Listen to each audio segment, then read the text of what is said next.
ہماری مدد کیوں نہیں ہو رہی؟ اس پر بھی ہلاکو خان کا واقعہ، میں پھر میری گفتگو ختم۔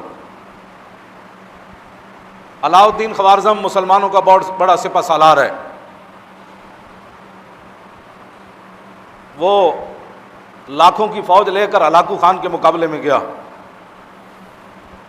جب لڑائی کا موقع آیا تو علاؤ الدین خوارزم نے اپنی فوج کو واپس بھیج دیا اور خود بھی واپس پلٹ آیا کہ ہم نے نہیں لڑنا ہلاکو خان سے۔ لوگوں نے کہا کہ یہ آپ نے کیا کیا ہے، وہ بغداد کی اینٹ سے اینٹ بجانے آیا ہوا ہے اور آپ فوج لے کر واپس آ گئے، کیوں نہیں لڑنا چاہتے؟ توجہ کرنا، ہماری مدد کیوں نہیں ہو رہی؟ علاؤ الدین خوارزم کہنے لگا کہ میں ہلاکو خان کی فوج کا مقابلہ نہیں کر سکتا۔ اس نے کہا کیوں؟ اس نے کہا جو میں نے سنا نا اور جو میں نے دیکھا تم نے نہیں دیکھا۔ انہوں نے کہا تو نے کیا دیکھا؟ اس نے کہا کہ ہلاکو خان کی فوج کے سروں کے اوپر اولیاء کی روحیں اور فرشتے سایہ کر کر یہ لفظ کہہ رہے ہیں ہلاکو خان کی فوج کو کہ ایھا الکفرۃ اقتلوا الفجر، اوے بدکار کافرو ان بدبخت مسلمانوں کو خوب مارو۔ نے کہا جب اللہ کی مدد ہی ہمارے ساتھ نہیں ہے، فرشتے بھی اللہ کے یہی کہہ رہے ہیں ان بدبختوں کو مارو۔ یہ کلمہ حضور کا پڑھتے ہیں، آئیڈیل غیروں کو سمجھتے ہیں، یہ کلمہ پڑھ کر بھی ان کو یقین نہیں ہے کہ ہم نے کیا کرنا ہے۔ انہوں نے پاکستان حاصل کرنے کے بعد 69 سال گزار دیے حضور کے دین سے خوف زدہ کرتے کرتے، آج بھی حضور کے دین کو انہوں نے ہوا بنایا ہوا ہے۔ اسلام آ جائے گا تو ایسے ہو جائے گا، اسلام آ جائے گا، لوگوں کو ایسے ڈراتے ہیں جیسے ڈاکوؤں سے ڈراتے ہیں۔ اسلام کو انہوں نے ہوا بنا دیا۔ انہوں نے کہا کہ ایھا الکفرۃ اقتلوا الفجر، اوے کافرو ان بدبخت مسلمانوں کو خوب مارو۔ اس نے کہا جب اللہ کی تائید ہی ہمارے ساتھ نہیں ہے۔ جب خالد بن ولید پھنس گئے تھے نا شام کے محاذ پر، اور پوری فوج نے، ہزاروں کی فوج نے، ان کے 10 بڑے بڑے سپہ سالاروں نے خالد بن ولید کو گھیر لیا تھا اور صحابہ کو پتہ نہیں تھا کہ خالد کدھر گئے۔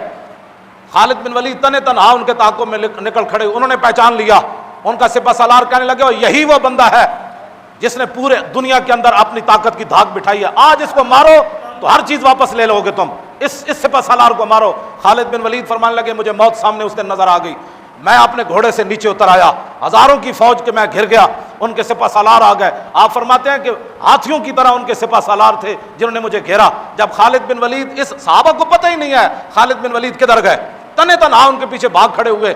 جب یہ صورتحال بن گئی تو تھوڑی دیر کے بعد انہوں نے کہا کہ خالد آج نہیں بچ سکتا۔ تھوڑی دیر کے بعد پیچھے سے جناب آواز آ گئی، خالد بن ولید کے پیچھے حضرت کاکا آ رہے ہیں، حضرت مثنیٰ آ رہے ہیں، حضرت شرحبیل آ رہے ہیں، بڑے بڑے جرنیل صحابہ پیچھے سے گھوڑے دوڑاتے ہوئے آ گئے۔ کافروں کے اندر تھرتھلی مچ گئی۔ انہوں نے کہا کہ یہ کیا بنا ہے؟ آتے ہوئے انہوں نے ساری فوج کو بھگا دیا۔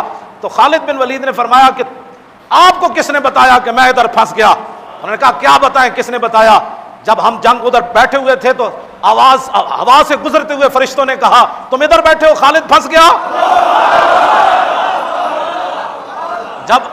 جب اللہ کی تائید ہو تو پھر ہوا میں فرشتے بھی جرنیلوں کو آ کر کہہ دیتے ہیں کہ تم یہاں بیٹھے ہو، خالد ادھر لڑ رہا ہے۔